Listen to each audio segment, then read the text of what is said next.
Hello, hi, Assalamualaikum warahmatullahi wabarakatuh. And I'm going to continue with chapter 10, General Principle of Underwriting and Claims.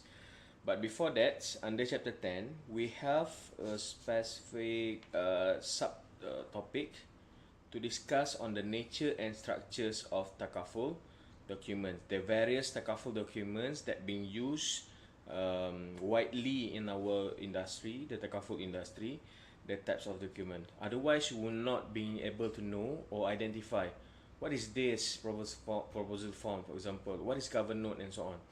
So under this topic, for a short brief, I will discuss on this nature and nature and structure of Takaful document. The first types of document that widely used by the Takaful operators is proposal form. It is a document which is drafted by the Takaful operators containing question designed to elicit material information about the particular risk proposed for the insurance.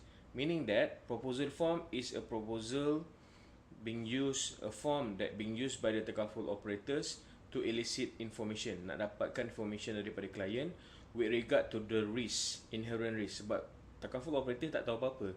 They know nothing about the participant. So in order to get information regarding on the risk and so that they can continue with the underwriting, they can assess how much premium and terms conditions will be charged later by using this proposal form. Okay, the function of proposal form, number one is convenient. The standard types of is likely to produce required information with regard to the risk. Number two, proposal form is part of advertising as well. Okay, most proposal form contain details of the coverage. So under this proposal form, it will give a clearer understanding on what types of coverage given by the Takaful operators. Number three, it is an offer as well as the basis of a contract. So if you agreed every single thing that being asked in the proposal form and you sign off as a declarations of acceptance, then you are one step to enter into the policy contract. In other words, ringkasnya lah, proposal form digunakan untuk mendapatkan informasi butiran-butiran lanjut tentang klien ataupun tentang pelanggan.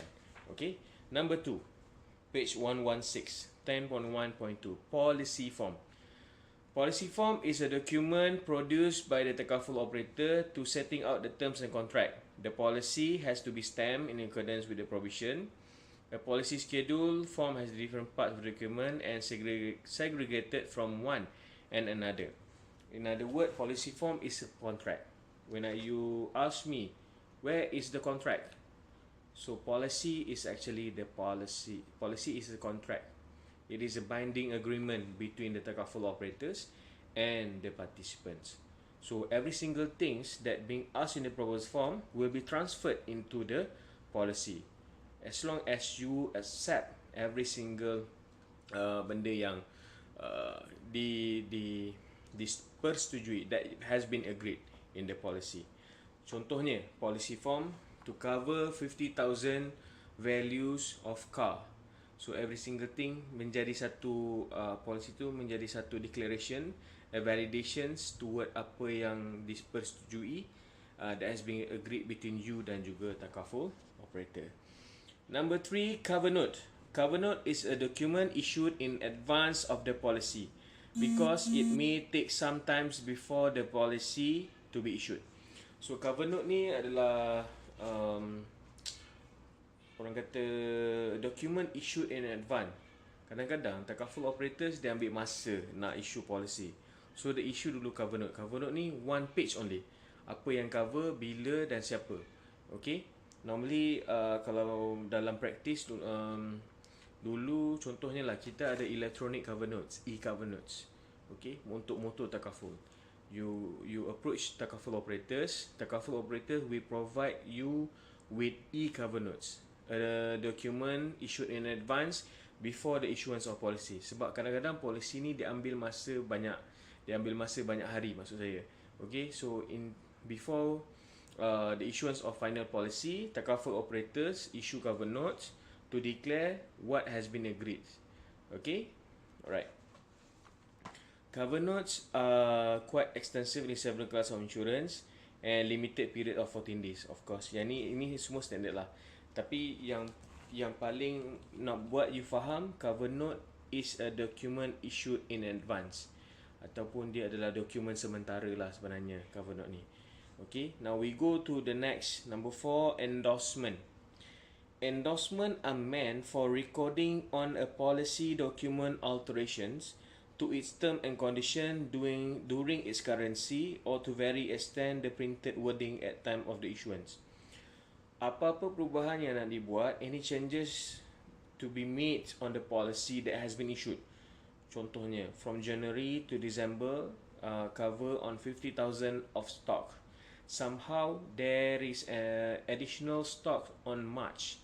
So on March you will ask the Takaful operators to issue an endorsement to state that there is an inclusion, there is an additional stock 50 to 80,000. So there is different 30,000 of endorsement. Okay, kalau tak ada endorsement ni, Takaful operators only pay up to the original policy 50,000, bukan 80,000. So endorsement is to endorse the alteration made to the original policy. Faham Alright. Number 5, renewal notice. Most general Takaful policies are affected for a specific terms and can be extended by mutual agreement. The renewal policy for a further period is not a continuance of the policy Takaful, but in effect of new contract. Renewal notice normally will be sent by the Takaful operators to highlight, to remind the Takaful participant, meaning that they will come to the end of the policy. So before the policy expired, the Takaful operator will remind the participant, and by sending a renewal notice, whether they agreed to renew the policy coverage or not. If they agreed, then they will continue on the same basis or even on pre-agreed basis. It's just only a notice to inform on the renewal, on the policy expirations. Okay. Number 6, claim form. This is the last form. The purpose of claim form is to identify the insured interest in the damage or loss of property.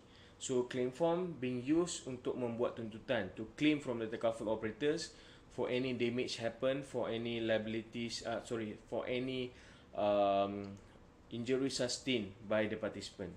Alright. And last but not least is the completion and discharge note. What is the difference between these two? Completion used by Takaful operator to indicate that the repair has been completed and the Takaful operator could pay the garage account. Dia nak menunjukkan yang all the repairs dah selesai, and discharge ini adalah untuk membuat pembayaran, full satisfaction claim. Discharge note. Takaful operator will issue a discharge note to the participant, and participant can claim later. Alright. So out of this, you boleh tengok dekat policy form, cover note, endorsement, renewal notice, or even proposal form. This is more important for you to know the types of document. Okay. We take a break. We continue later on underwritings and claims.